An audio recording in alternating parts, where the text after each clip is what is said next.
Dalawang mamamakyaw, nais magnakaw ng truck ng beer sa gabi. Plano nilang tumakas na may tubo, hindi pinansin ang utang. Hindi nila alam, pinagmamasdan na sila ni Choi Yang-ju. Ikinandado niya ang mga pinto at hinabol sila. Naipit sa pabrika, nagmakaawa ang mga mamamakyaw at pinayaran ang matagal ng utang. Nagdiwang si Choi Yang-ju kasama ang mga tauhan na lubos na humanga sa kanya. Ikinuwento ng mga senior ang kanyang mga kahangahangang gawa noong hindi pa sikat ang Supreme Beer sa Busan. Namigay siya ng flyer at nakipag-partner para iangat ang beer. Naging pangalawang top brand ito sa Busan. Para mapanatili ang order, nag-aalok sila ng kredito. May ilan na hindi nagbayad o tumakas. Kapag nangyari ito, nagsuot si Choi ng itim na gear. Hinabol sila sa motor. At nabawi ang utang. Nabigyan ng seguridad ang mga tauhan. Naniniwala sila na di magtatagal. Lalampasan ng Supreme Beer ang Baemok Beer bilang top-selling beer sa Busan. Samantala, nagpulong ang chairman sa HQ tungkol sa bagong beer na In My Name na tumanggap ng magagandang review. Inutusan niya ang planning at marketing managers na subukan ito. Pagkainom, parang lumabas sila sa masikip na opisina tungo sa sariwang kalikasan. Lubos na nasiyahan. Inatasan ng chairman ang lahat ng departamento na bilhin ang brewery ng In My Name o makipag-partner sa kanila. Nagsumikap ang dalawang manager para makuha ang deal. Tinawag si Bang Aeriom, isang sikat at magaling na planner.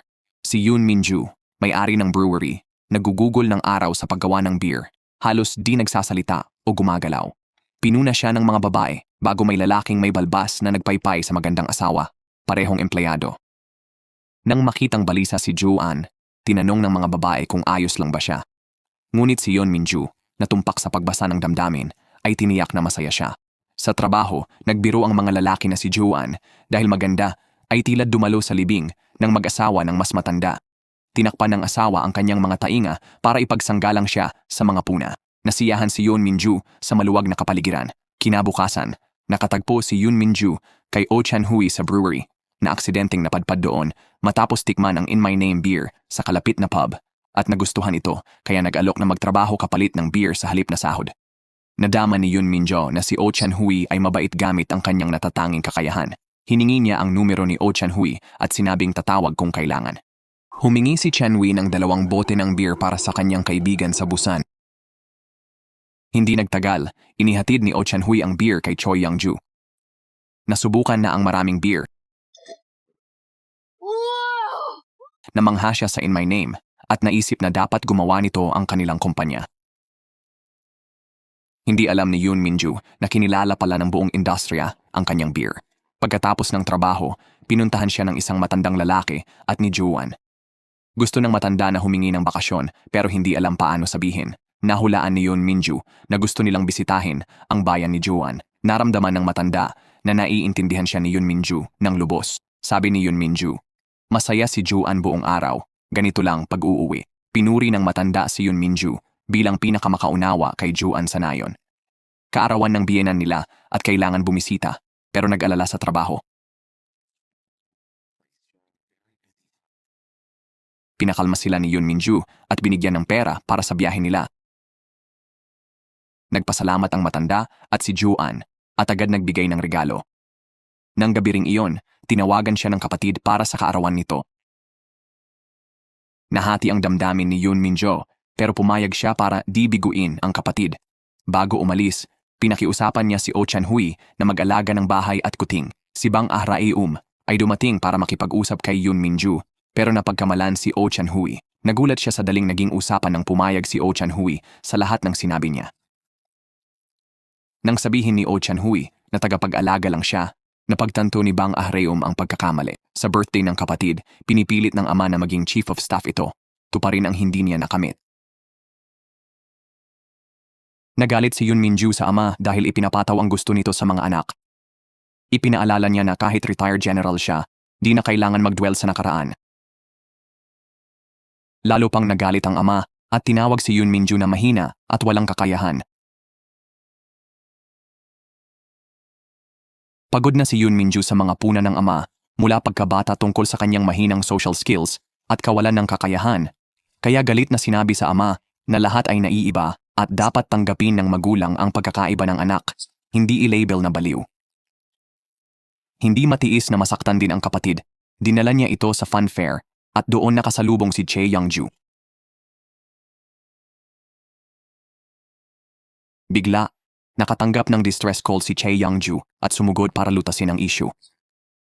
Nag-aaway ang kanyang team at mga tao ng Baemuk Beer sa mga lugar ng patalastas. Dumating si Che Youngju at tumpak na naghagis ng chopstick sa billboard ng Baemuk Beer. Nabawi ang teritoryo.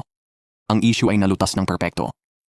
Maya-maya, tumawag ang branch manager na umiiyak dahil isasara raw ang Busan branch para sa In My Name Brewery. Ayaw isuko ni Che Youngju ang negosyong sinimulan niya, pero di niya mababago ang desisyon ng kanyang boss. Pumunta siya sa shooting range sa amusement park para ilabas ang emosyon. Nagkataong nandoon si Yun Minju, naglalaro kasama ang kapatid. Gusto ng kapatid niya ng stuffed toy, kailangang tumira para manalo. Mahirap to kay Yun Minju, hindi siya magaling tumira. Narinig ni Che Youngju at nag-alok na tulungan makuha ang laruan. Nang malaman ang target, ibinuhos ni Che Youngju ang galit sa mga bala. Lumapit si Yun Minju, hinawakan ng kamay niya at tumingin sa kanyang mga mata. Nakikita ang kaguluhan sa loob. Masalimuot ang damdamin ni Che Youngju. Galit, kawalan ng magawa, at kalungkutan. Sa kanyang mga mata, nadarama ni Yun Minju ang matinding kalungkutan niya na hindi maipaliwanag na nakakaapekto sa kanya.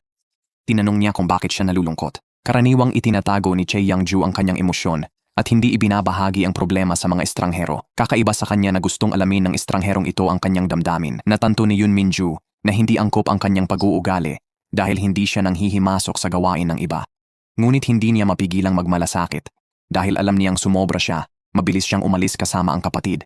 Para di mag-alala ang lola niya, nagkunwari si Che Youngju na maayos ang lahat pag-uwi. Kinabukasan, nalaman ng mga empleyado na maaaring magsara ang branch. Nagdulot ng malawakang pag-aalala. Tiniyak ni Che Youngju na may solusyon silang mahahanap. Narinig ng marketing manager ang sitwasyon ni Che Youngju at bumisita sa Busan para mag-alok ng pakikipagtulungan. Kung mahihikayat ni Che Youngju si Yun Minju na makipagsosyo sa Supreme Beer, maliligtas ang sangay ng Busan. Pumayag siya at agad nagtungo sa punong tanggapan, dala ang pag-asa ng lahat. Matapos makita ang abalang gawain sa punong tanggapan, pumunta si Che Youngju sa nayon ni Yun Minju.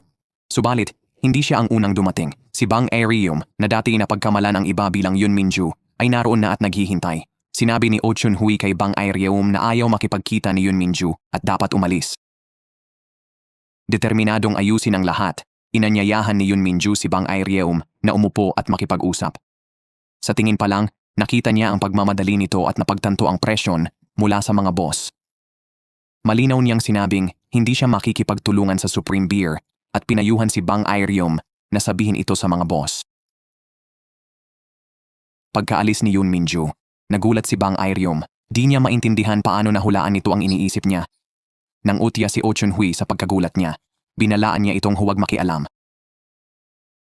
Samantala, kinausap ni Che Youngju ang pinuno ng baryo para hanapin si Yun Minju. Sa loudspeaker, tinawag ng pinuno ang pulong. Sinabi niyang may ilang dapat tumalo at huwag magkunwaring abala. Alam niyang siya yun, kaya nagmaneho si Yun Minju papunta sa pulong.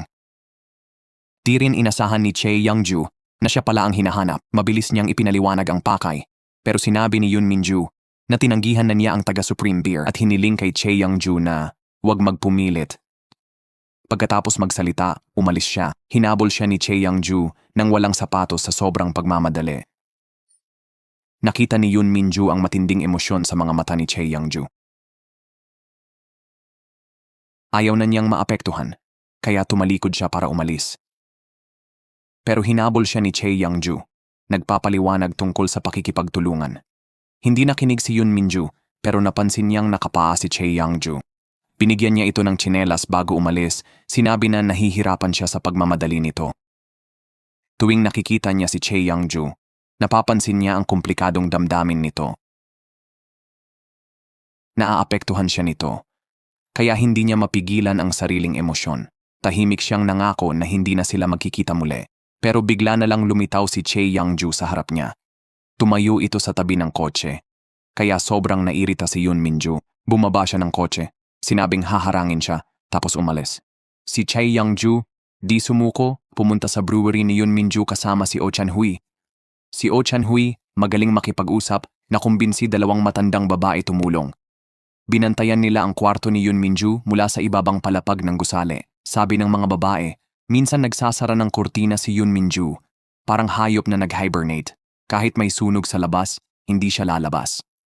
Nang makakita ng usok sa loob, nag-alala sila sa sunog at kaligtasan ni Yoon Minju.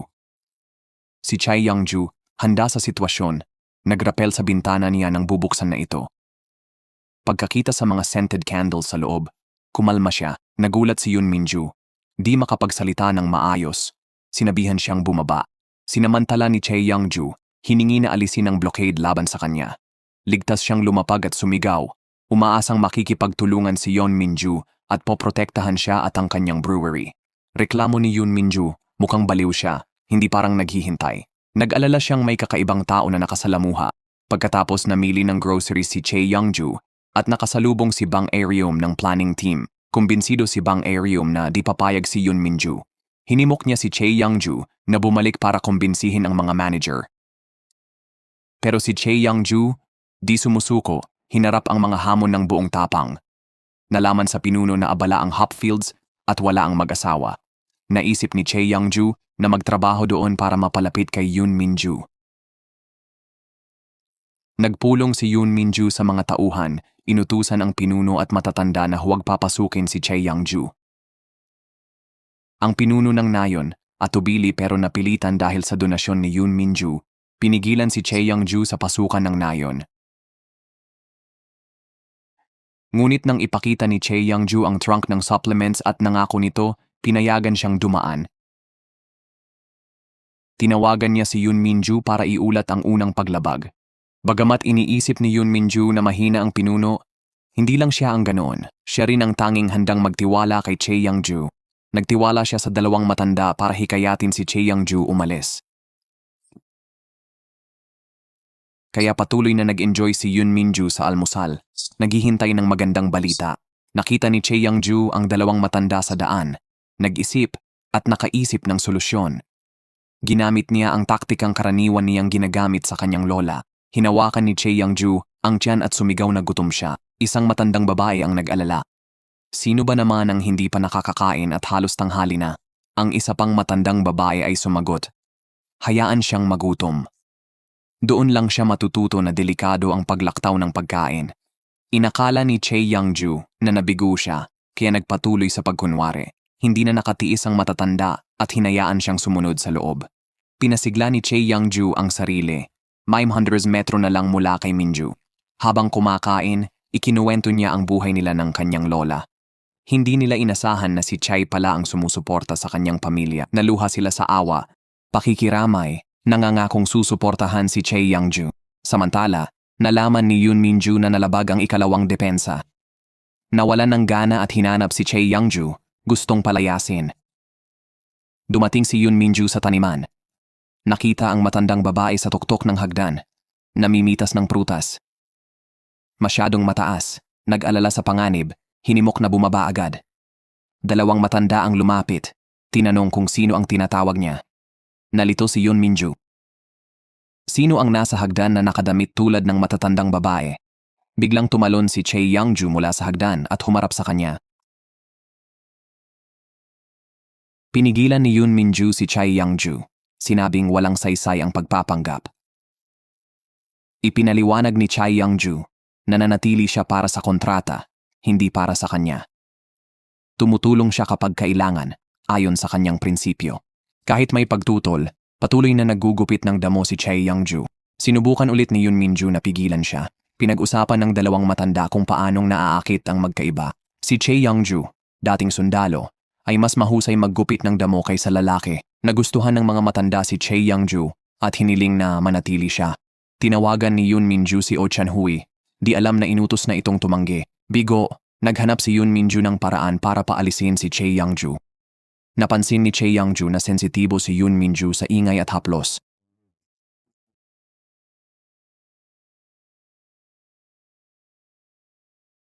Mga senyales ito na siya ay sensitibong tao.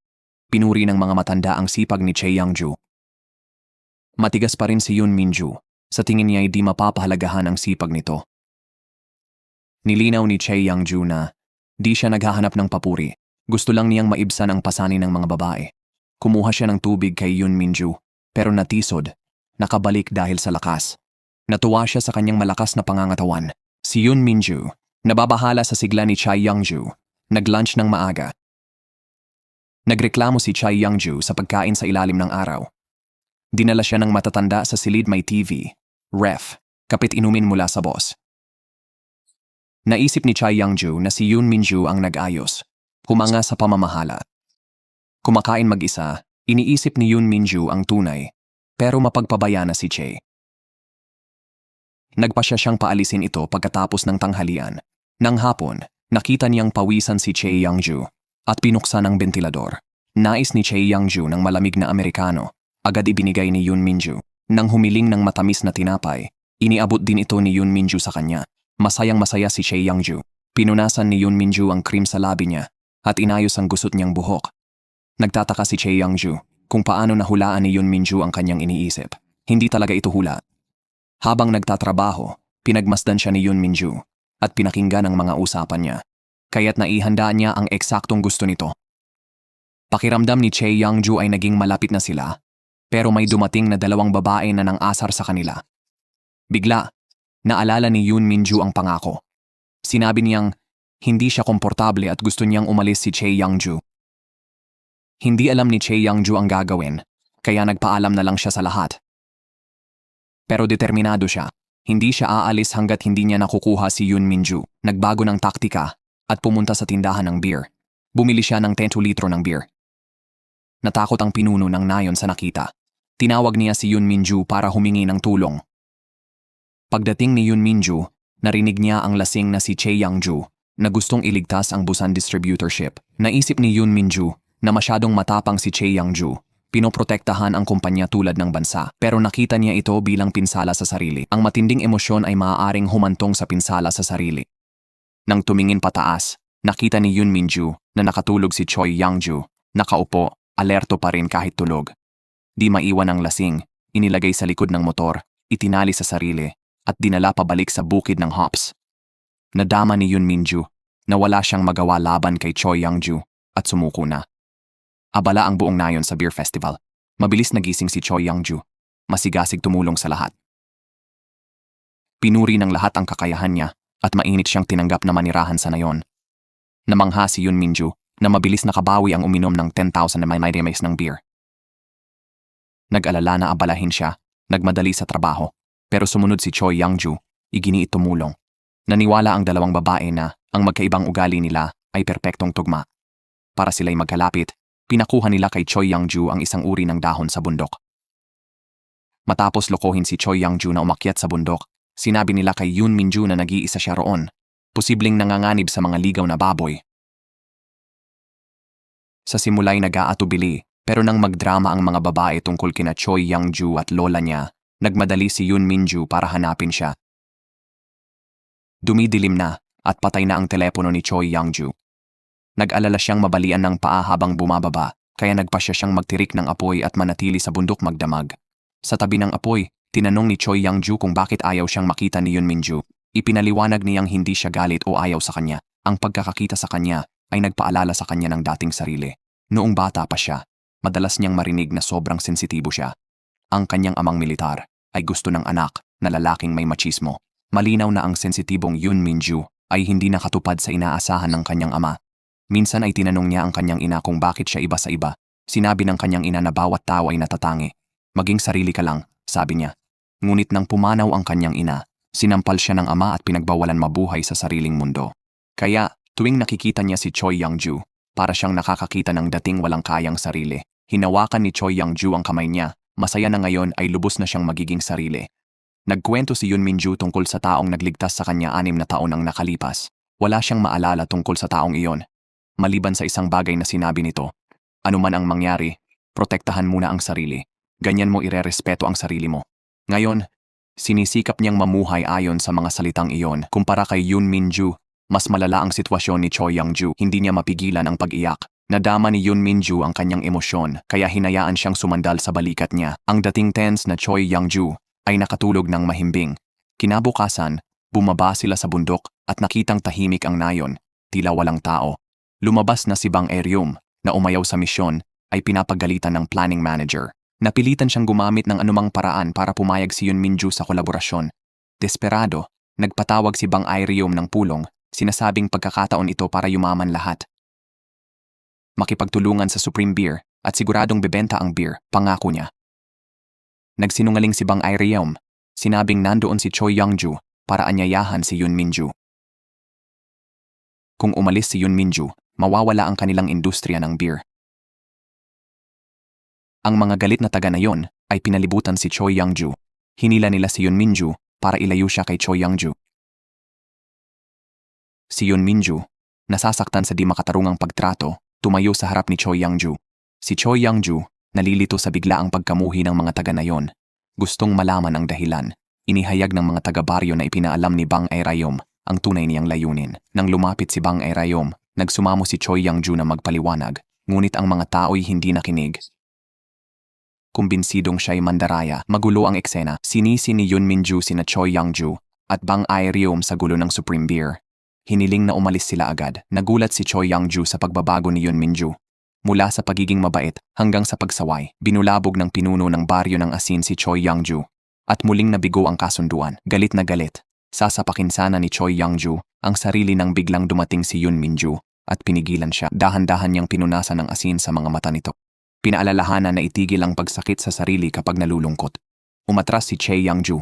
Inakusahan si Yun Minju na hindi matatag sa damdamin, na ikinagulat niya. Inanyayahan ni Yun Minju si Choi Youngju na umuwi kasama niya para magpaliwanag. Pagkaligo, nakita ni Choi Youngju ang pagkaing inihanda ni Yun Minju sa mesa. Pagkakain, nilapitan niya si Yun Minju na humingi ng tawad. Ipinaliwanag na ang ugali niya ay nagbabago ayon sa sitwasyon. 4 na taon na ang nakalipas, dumating si Yun Minju sa nayon ng mag-isa. Hindi siya pala kaibigan kaya madalas tahimik, pero tinanggap siya ng mga taga nayon bilang isa sa kanila. Nais din ng pinuno ng nayon na magkaroon ng pista tulad ng kalapit na nayon. Ngunit, halos wala ng kabataan sa nayon. Ang kanilang mga pananim tulad ng melon at prutas ay kinuha ng kalapit na nayon. Wala silang reputasyon para mag-host ng festival. Hiningi ng pinuno ng barangay ang opinyon ni Yun Minju. Nakita ni Yun Minju ang pangangailangan ng magandang ideya nang makitang nadismaya ang lahat. Tinalo niya ang takot at iminungkahi ang pagtatanim ng puno ng serbesa para sa Beer Blossom Festival. Tinanggap ng mga taga-baryo ang mungkahi ni Yun Minju at nagsimulang magtanim. Sama-sama silang nagluto at nagbenta ng beer, bumuo ng umuunlad na industriya. Bawat hakbang ay kolektibong pagsisikap, kaya naramdaman ni Yun Minju na bahagi siya. Kaya inuna niya ang interes ng mga taga-baryo sa bawat desisyon. Naintindihan ito ni Choi Youngju dahil ganun din siya sa mga empleyado niya sa Busan. Kinabukasan, nagdaos ng beer festival ang baryo. Ayaw pang umalis ni Choi Youngju. Kailangan niyang magpaliwanag sa mga taga-baryo. Bago yon, tinawagan niya si Bang Irium para magtanong tungkol sa sinabi sa mga taga-baryo. Ipinaliwanag ni Bang Irium na ipinaalam lang niya ang benepisyong pera sa pag-acquire ng brewery. Tutol si Choi Youngju, sabi niya kung ma-acquire, sa Supreme Beer mapupunta ang In My Name Beer. Ang beer fields at tavern na pinagpaguran ni na Yun Minju at mga taga-baryo sa Partaon ay mapupunta sa Supreme Beer. Gusto ni Choi Youngju makipagtulungan kay Yun Minju para sa bagong beer, walang magbabago. Pinalaan niya si Bang Irium na ang kinitang pera sa pagsira sa iba'y hindi pang matagalan o siguradong tagumpay. Pagkatapos ng usapan, nalaman ni Choi Youngju ang matinding away ng mga taga-baryo at ng kapitan. Nalaman na nakaschedule pala ang beer order sa susunod na linggo. Walang beer sa pista, kulang ang supply nila, di na maka-order pa sa biglaan. Pinakalma ni Yun Minju ang lahat at sinabing pagkasyahin na lang ang meron sila. Hiniling niya sa pinuno ng baryo na maghanap ng mga mapagkukunan ng serbesa. Kailangan ni Yun Minju ng tulong para ilipat ang kasalukuyang stock ng serbesa. Agad na nagboluntaryo si Oh Chan-hui at nag-alok din ng tulong si Bang Irium. Umalis si Choi Youngju ng tahimik at kinontak ang kanyang team sa Busan para mag-ayos ng beer. Mabilis silang nagtrabaho at agad bumalik kasama ng ahente, may dalang truck ng beer. Masaya na nalutas ang problema, pwede na silang makipag-usap kay Yun Minju para sa kontrata. Pero mas gusto ni Choi Youngju ang kusang pakikipagtulungan kaysa magpataw ng kondisyon. Sa daan, may aksidenteng sasakyan na humarang sa kalsada. Pinigil ni Choi Youngju ang chuper, pero nabuhos lahat ng beer sa biglang paghinto. Naalala niya ang kliyente sa Busan na nag-alok ng tulong kung kailangan. Tinawagan ni Choi Young-ju ang kliyente na agad dumating may dalang ilang truck ng beer at kawani. Nagpasalamat si Choi Young-ju sa kliyente na nag-ugnay ng mabilis na tugon sa kanyang mga naunang mabubuting gawa. Pagkatapos, pinangunahan niya ang convoy patungo sa baryo. Samantala, sina Yoon Min-ju, kasama sina Bang Airyeom at Oh Chan-hui, ay nagkarga ng mga beer sa kanilang truck. Sinabi ni Bang Airyeom kay Yoon Min-ju na ang pag-acquire ay hindi nangangailangan ng ganitong hirap. Binaligtad niya ang layunin ni Choi Young-ju na nagpahiwatig na balak nitong kunin si Yoon Min-ju na mas makasasama sa baryo. Ilinaw ni Oh Chan-hui na di hahayaang magdusa ang baryo ni Choi Young-ju. Kahit gusto niyang tulungan ang mga kasamahan sa Busan, hahanap siya ng ibang paraan. Mali ang pagkaintindi ni Bang Arayum. Sabi niya, gusto lang daw ni Choi Young-ju pirmahan ang kontrata para sa Busan branch at babalik doon pagkatapos. Pinag-isipan niya si Yoon Min-ju kung mapagkakatiwalaan ba si Choi Young-ju. Nasaktan si Choi Young-ju nang marinig na sang-ayon si Yoon Min-ju kay Bang Arayum. Sinabi niya kay Yoon Min-ju na ang pagpirma ay may kinalaman sa pagsasara ng Busan branch, pero di niya balak abusuhin sila o ang mga taga-baryo. Alam niyang mahalaga ang baryo kay Yoon Min-ju. Ang beer na dala niya ang nagligtas sa pista. Sinabi niya sa mga taga-baryo na kahit ganun ang tingin nila sa kanya, gusto lang niyang tumulong. Pwede nilang gamitin ang beer ng libre. Sa sandaling iyon, sumama si Yoon Min-ju. Inihayag ang desisyon na pumirma sa kanya. Inaliw ni Oh Chan-hui ang nalulungkot na si Bang Arayum, gumawa ng toast, at isinara ang kurtina. Si Yoon Min-ju, naka-Amerikana, pumunta para pumirma ng kontrata sa Supreme Beer. Kinabahan sa mga estranghero, huminto siya para pakalmahin ang sarili. Pinadala ni Choi Young-ju ang video ng mga customer na pumupuri sa In My Name Beer. Nahikayat ng mga salita ni Choi Young-ju, tiwala siyang pumasok sa Supreme Beer. Nabuo ang espesyal na kupunan sa Supreme Beer. Pinamumunuan ni Choi Young-ju kasama si Bang Arayum. Isinama ni Yoon Min-ju si Oh Chan-hui, hiniling na maisama siya sa trabaho. Masayang nilagdaan ang kasunduan. Iminungkahi ni Oh Chan-hui ang isang pagdiriwang. Nag-alala si Choi Young-ju, pero pumayag si Yoon Min-ju sa 2 oras na limitasyon. Sa bar, isang ahente, naiinis sa lapit ni na Choi Young-ju at Yoon Min-ju, hinamon si Yoon Min-ju sa paligsahan ng pagtikim ng alak. Nanalo si Yoon Min-ju. Naglaro si Oh Chan-hui ng ibang laro sa ahente, na patuloy na natalo. Pagkatapos ng party, bumili si Yoon Min-ju ng pamahid para sa ahente, habang si Choi Young-ju ay malambing na nag-alaga sa kanya tulad ng isang ate. Napansin ni Yoon Min-ju ang kabadong kilos ng ahente at pagkagusto kay Choi Young-ju, nakaramdam siya ng kakaibang pagtibok ng puso. Bigla, bumuhos ang malakas na ulan at tumakbo ang ahente kasama si Choi Young-ju para magsilong. Si Yoon Min-ju, nalilito sa nararamdaman, nakatayo lang, iniisip kung nahulog na ba siya sa babaeng nasa harap niya.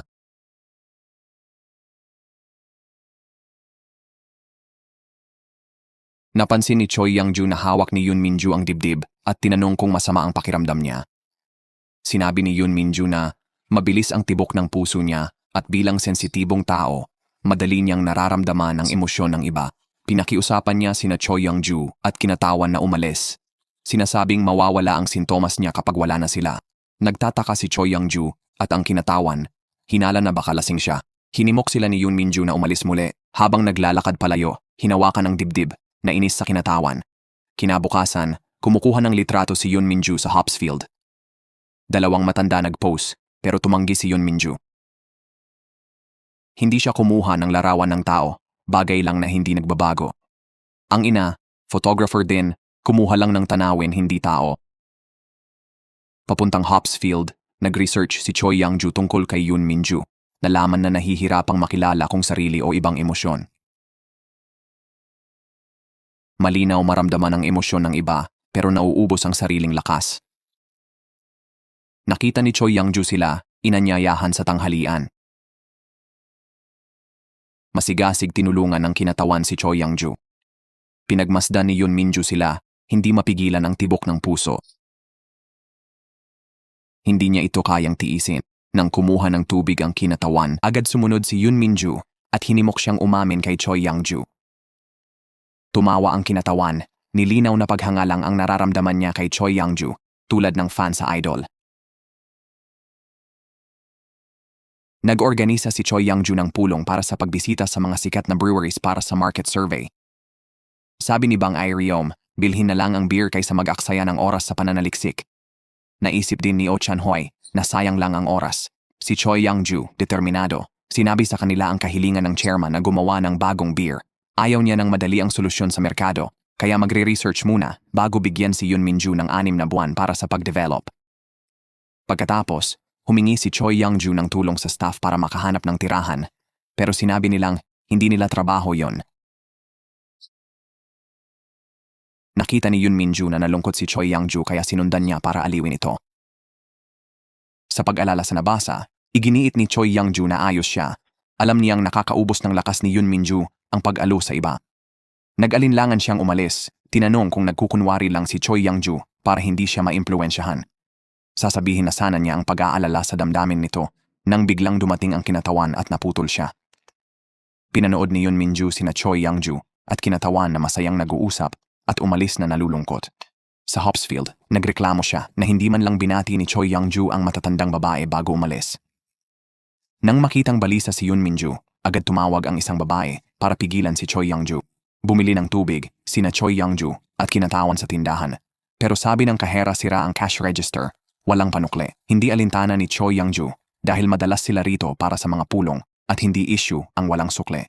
Pinilit ni Juan si Choi Young-ju na uminom ng 2 bote bago umalis. Nang matapos uminom si Choi Young-ju at malapit nang umalis, nagmadali ang pinuno ng nayon. Nagsinungaling siya na galit ang 2 matatandang babae dahil umalis ito nang hindi sila binabate. Sinabi ni Choi Young-ju sa kinatawan na magpatuloy habang siya'y babati sa mga matanda. Samantala, dinala ng 2 matanda si Yoon Min-ju sa isang inuman kung saan sila'y nagkita at nag-usap ng maayos.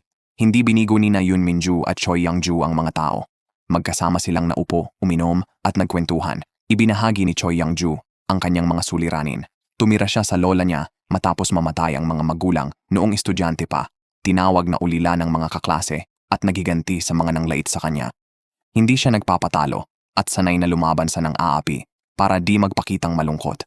Ang palaging sinasabi niya, okay lang, walang problema, na nakaantig sa lahat. Bahagyang hinaplos ni Yoon Min-ju ang ulo niya para aliwin. Nang tanungin ni Choi Young-ju, nagsinungaling siya tungkol sa alikabok sa ulo pero tinukso ng mga taga na yon. Ang usapan ay nagpaluwag sa kanila. Nang makita ang ngiti ni Yoon Min-ju, hindi niya napigilan ang sarili. Nang makita ang masayang refleksyon sa salamin, parang estranghero siya sa sarili. Sa bahay, nahirapan siyang kumalma. Laging naaalala ang ngiti nito, nagdududa sa nararamdaman at gustong kumpirmahin. Inihatid ni Oh Chan-hui si Bang Airiom pauwi. Bumaba siya sa tindahan. Sumunod si Chan-hui. Akala namimili lang. Pero nakita siyang nakauniforme. Nagulat na part-time siya pagkatapos ng trabaho. Hindi sinasadya. Nabagsak niya ang mga gamit sa istante. Nang maglinis si Bang Airiom, nagulat si Oh Chan-hui at tinanong bakit part-time kahit corporate employee. Bago sumagot, may babaeng humihingi ng tawad at tinawag siyang boss. Nagulat si Oh Chan-hui, may-ari pala siya. Kinabukasan, ang 6 ay nagpunta sa Busan para sa pananaliksik sa merkado. Nagpasya silang kumilos ng magkasama pagkatapos kumain sa tabing dagat. Nang marinig ang hiyaw ng tulong, tumakbo sina Choi Young-ju at Oh Chan-hui para iligtas ang nalulunod. Pagkatapos ng pagsagip, nag-CPR si Choi Young-ju at nagkamalay ang tao. Hinubad ni Yoon Min-ju ang damit para kay Choi Young-ju at tinulungan siyang magpalit. Humiga si Oh Chan-hui, hinayaang tulungan ni Bang Airiom na humanga sa kanyang pagsagip. Nagulat sa kakayahan nila, nalaman na pareho silang dating espesyal na puwersa na kumikilos base sa instinto. Nagdala si Yoon Min-ju ng maleta na may tuwalya at damit para sa Choi Young-ju at Oh Chan-hui. Binisita ng grupo ang brewery kung saan si Yoon Min-ju ay nahikayat sa poise ni Choi Young-ju. Nang kukunan na siya ng litrato, tinawag siya nito, kaya ibinaba niya ang camera. Pagkatapos, nakita ni Choi Young-ju ang kasamahan mula Busan na inaapi ng kakompetensya. Para sa katarungan, hinarap niya ang karibal. Outnumbered, isa sa kanila ang nagbanta kay Choi Young-ju ng bote ng beer. Kinuha ni Choi Young-ju ang bote, handa nang harapin sila nang dumating ang manager. Pinaliwanag niya na hindi kilala ng bagong staff ang reputasyon ni Choi Young-ju. Nalutas ni Choi Yang-ju ang issue ng mapayapa. Bumalik siya sa Busan branch at nakitang hindi na ito kasing husay ng dati. Nangako ang mga empleyado na maghihintay sa kanyang pagbabalik. Hiniling ni Choi Yang-ju na magtiis sila ng 6 pang buwan. Nangangakong gagawin ang lahat para sa branch. Naramdaman ni Yoon Min-ju ang determinasyon ni Choi Yang-ju at muli siyang kinabahan ng di mapigilan. Napansin niyang sugatan ang kamay nito kaya inasikaso niya ito. Pinapayuhan na mag-ingat sa susunod. Si Choi Yang-ju, walang kaalam-alam sa nararamdaman niya, ay nagtanong kung bakit siya nag-aalala. Si Yoon Min-ju, na wala nang masabi, ay mabilis na nagpalit ng usapan. Bilang pasasalamat, marahang pinisil ni Choi Yang-ju ang kanyang mga daliri. Nang makita ang ngiti nito, natiyak ni Yoon Min-ju ang kanyang damdamin para sa kanya. Bawat pakikipag-ugnayan kay Choi Yang-ju ay nagpakilig sa kanya, tanda ng kanyang pagmamahal. Nang gabing iyon, pareho silang nakaramdam ng magkahalong emosyon. Pagkatapos ng pananaliksik, ayaw makipaghiwalay ni Yoon Min-ju kay Choi Yang-ju. Para makapiling pa siya, tinanong niya kung handa na itong umalis. Sa bahay, masayang inilabas ni Yoon Min-ju ang mga litratong kinuha, kabilang ang isa ni Choi Yang-ju. Unang beses niyang kumuha ng litrato ng tao at isinabit ito sa kitang-kitang lugar, nakangiti siya. Kumatok ang mga taga-baryo sa pinto niya para magbalita ng maganda.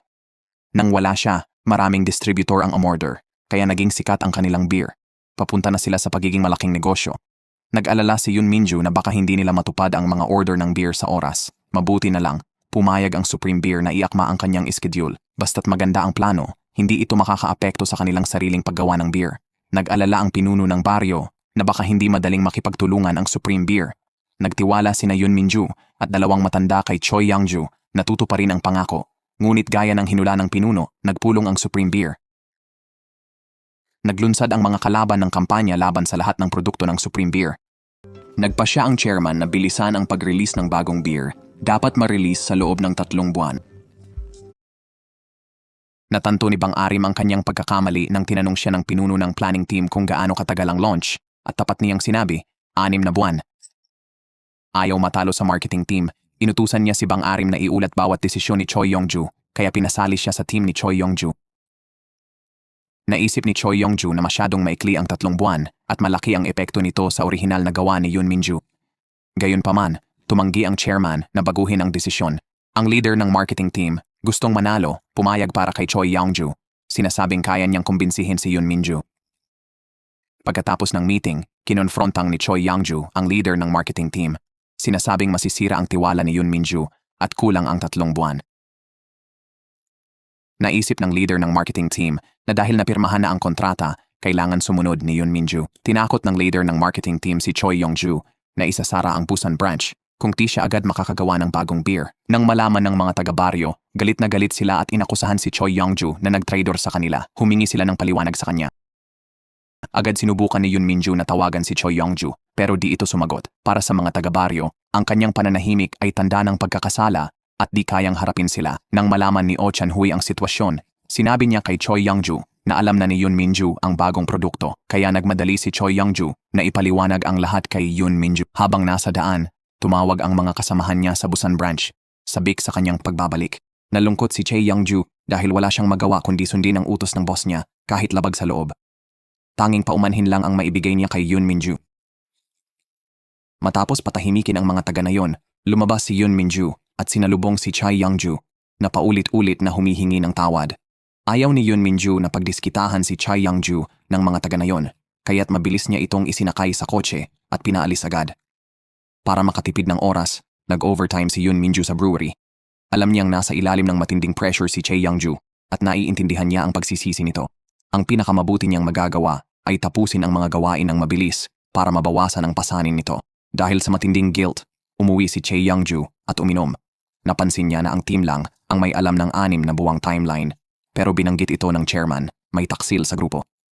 Alam ni Choi Yang-ju kung sino ito. Kinabukasan, sinadya niyang ibigay kay Bang Airium ang bagong plano para sa produkto. Nang umalis siya, tinawag ng leader ng planning team si Bang Airium sa opisina. Nang papasok na si Bang Airium, kinuha ni Choi Yang-ju ang mga dokumento at siya ang pumasok. Sinabi niya sa leader na kay Bang Airium na siya at kung may kailangan, dapat sa kanya mismo lumapit. Pagkatapos, umalis siya kasama si Bang Airium na humingi ng paumanhin sa pagkakamali. Naintindihan ni Choi Yang-ju ang sitwasyon at hinikayat siyang magbago. Kinabukasan, dinala ni Che Youngju ang team sa brewery ni Yun Minju para tumulong sa paggawa ng beer.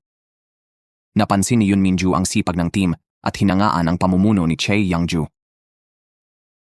Sa pagtutulungan ng lahat, malaki ang itinaas ng produksyon ng beer.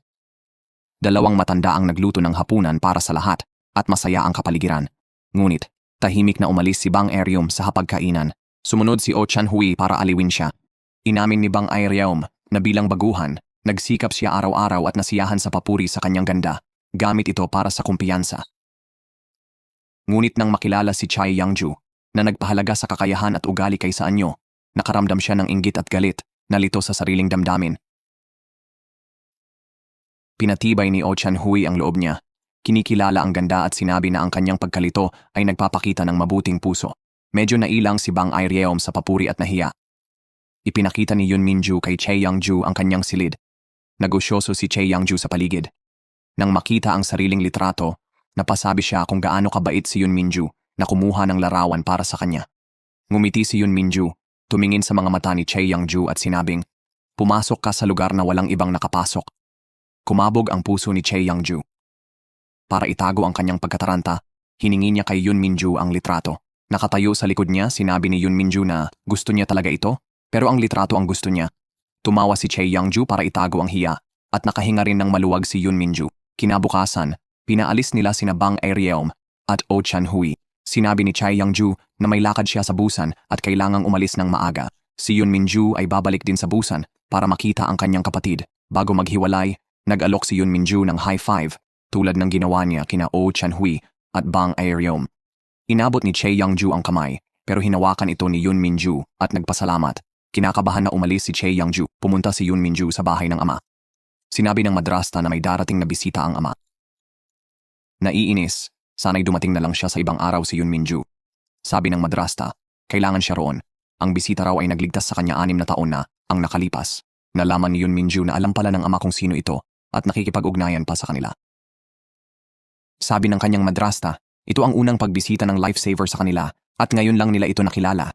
Sabik na naghintay si Yun Minju para makapagpasalamat ng maayos sa taong ito.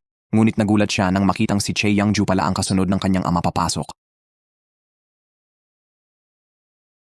Pagkakita kay Che Youngju, naalala ni Yun Minju ang aksidente at napagtanto na siya nga ang tumawag sa labas ng kotse. Hindi inaasahan ni Yun Minju na ang babaeng gusto niya ay ang lifesaver na matagal niyang hinahanap. Sabik siyang lumapit para magpasalamat at magmahal. Pero umatras si Che Youngju at nagpakitang malamig. Dahil sa reaksyon ni Choi Youngju, hindi alam ni Yun Minju ang gagawin. Naramdaman niya ang komplikadong emosyon nito at gustong malaman ang dahilan, pero iniiwasan siya ni Choi Youngju. Sa hapunan kasama si Choi Youngju, hindi pinagalitan ng ama ni Yun Minju ang mga anak, kaya mas masaya ang paligid. Pagkatapos kumain, sinubukan ni Yun Minju kausapin si Choi Youngju, pero inunahan siya ng kapatid para magpaalam. Pag-uwi, habang nagbabalik ng gamit sa kahon ng lola, naalala ni Choi Youngju ang nangyari 6 na taon ang nakalipas. 6 na taon dati, natagpuan ni Choi Youngju si Yun Minju na walang malay sa kotse. Binasag niya ang bintana, sinagip siya, at dinala sa ospital. Umalis siya nang dumating ang ama nito. Pag-uwi may nakita siyang missed call mula sa kanyang lola. Noon, abala siya sa pagsagip kay Yun Minju kaya hindi nakasagot. Kalaunan, nakita niya ang lola nang walang malay sa bahay, tumawag ng ambulansya at dinala sa ospital. Kahit matagumpay ang operasyon, dahil sa pagkaantala, nagkaroon ng problema sa paggalaw at pagsasalita ang lola. Sinisi ni Choi Youngju ang sarili sa hindi pagsagot ng tawag at pinagsisihan na ang pagliligtas sa iba ay naging dahilan ng kalagayan ng lola. Inanyayahan ni Bang Eryum ang kanyang mga magulang sa isang kainan para ipagdiwang ang kaarawan niya. Nahuli sila at pinuna ng kanyang ina ang pagdiriwang ng kaarawan na parang bata pa sa edad niya. Ipinaliwanag ni Bang Eryum na pinili niya ang kainan para punan ang panghihinayang noong bata pa siya. Ipinanganak sa mayamang pamilya, may lahat ng material na bagay pero kulang sa pagmamahal ng magulang. Binilhan siya ng magagandang damit at mamahaling regalo. Naghanda ng masasarap na pagkain, pero laging abala sa trabaho, kaya mag-isang nagdiriwang. Kahit nandoon sila, ang nanay niya ay para lang kumain, at ang tatay niya ay abala sa stocks sa cellphone. Nalulungkot, si Bang Eryum ay matagal nang nananabik sa init ng pamilya, kaya sumali siya sa matchmaking site, umaasang makabuo ng sariling pamilya. Matapos kumain saglit, umalis ang mga magulang, nagsabing mag-o-overtime. Mag-isa si Bang Irium sa kainan nang makita si Oh Chan-hui na nagdiriwang ng birthday ng kapatid. Napakasaya ng atmosphere doon at nag-video call pa sila sa kanilang mga magulang. Nainggit si Bang Irium at saglit niyang naisip na binabatian siya ni Oh Chan-hui ng happy birthday. Nang matanto na di dapat umasa, pumunta siya sa banyo para kumalma. Pagbalik niya, binati siya ni Oh Chan-hui at ipinakilala ang mga kapatid nito. Matapos maikling pakikipag-usap, umalis si Bang Irium para kumain sa convenience store. Nawalan siya ng gana kahit nag-order na ng buong pagkain. Biglang dumating si Oh Chan-hui may dalang chocolate pie. Hiniling sa kanya na mag-wish at hipan ang kandila. Unang beses ni Bang Irium makatanggap ng ganitong cake, lubos siyang nasiyahan at mas lalo siyang nagkagusto kay Oh Chan-hui.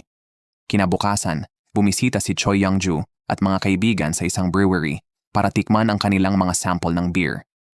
Masalimuot ang tingin ng mga taga na yon kay Choi Young-ju. Tinatanong bakit siya nagdulot ng kaguluhan sa kanilang lugar. Nang malaman ni Yoon Min-ju na si Choi Young-ju ang kanyang tagapagligtas, naging ibang tao siya. Ang dating tahimik na si Yoon Min-ju ay sabik na nagkwento sa dalawang tiyahin kung paano siya iniligtas ni Choi Young-ju. Pagkatapos, lumapit siya sa punong barangay. Sinabing na kuryente ang puso niya nang makita si Choi Young-ju sa bahay ng kanyang ama, sabi ng hepe. Dumugo ang kanyang mga tainga sa sobrang pakikinig. Nilapitan ni Yoon Min-ju si Ju-won, nababahala na may tinatago si Choi Young-ju. Naiinis ang mga taga-nayon sa palaging naririnig kay Choi Young-ju, sabik sa pagdating niya. Nang dumating si Choi Young-ju, nakita niya si Yoon Min-ju na masayang tumatakbo sa kanya. Sinabi niya sa sarili na kahit ulitin pa, hindi siya magsisisi sa pagligtas ng buhay. Kahit inaliw ang sarili, hindi pa rin siya mapakali at muling umiwas sa tingin ni Yoon Min-ju. Pagkatikim ng unang beer sample, nagbahagi sila ng opinyon para sa pangalawang sample. Habang naghihintay, bumili si Oh Chan-hui ng kape at inanyayahan si Bang Irium. Sa motorsiklo, naramdaman ni Bang Irium ang bagong kalayaan. Hindi niya maitago ang damdamin para kay Oh Chan-hui, nakahawak sa baywang nito habang ngumingiti at nagmamaneho. Samantala, tinanong ni Yoon Min-ju si Choi Young-ju kung bakit siya umiiwas. Humingi ng oras si Choi Young-ju at sinabing lalapit siya kapag naayos na ang kanyang damdamin. Kasabay nito, nagkasakit ang ama ni Sim Rao at kailangan ng agarang atensyon sa Seoul. Dahil umiinom si Sim Rao, nagboluntaryo si Yoon Min-ju na magmaneho. Sumama si Choi Young-ju at nakarating sila sa ospital kung saan ginagamot ang ama ni Sim Rao dahil sa cerebral hemorrhage. Umiiyak ang ina ni Sim Rao. Nalito si Sim Rao, hindi alam ang gagawin dahil nakikita pa rin niya ang sarili bilang batang inaalagaan ng magulang. Sinabi ni Choi Young-ju na kapag bumagsak ang magulang, dapat siyang maging matanda agad at ngayon ay siya nang magprotekta sa kanila. Pagkatapos, dinala ni Choi Young-ju si Sim Rao sa tindahan para bumili ng gamit ng pasyente at tinuruan siya kung paano alagaan ng ama araw-araw. Ang kanyang kasanayan ay nagpakita na nakaranas na siya ng ganitong sitwasyon dati. Si Yoon Min-ju ang nagbayad para sa operasyon ng ama ni Sim Rao. Nagpasalamat si Sim Rao sa kanya. Sinabi ni Yoon Min-ju na may nagligtas sa kanya noon at gusto niyang ipasa ang kabutihang iyon. Matapos ayusin ang mga gawain ni Sim Rao, inihatid ni Yoon Min-ju si Choi Young-ju pauwi. Nang maghihiwalay na sila, nakita sila ng lola ni Choi Young-ju sa bintana at mainit na inanyayahan si Yoon Min-ju. Agad siyang pumayag at sumunod kay Choi Young-ju sa loob.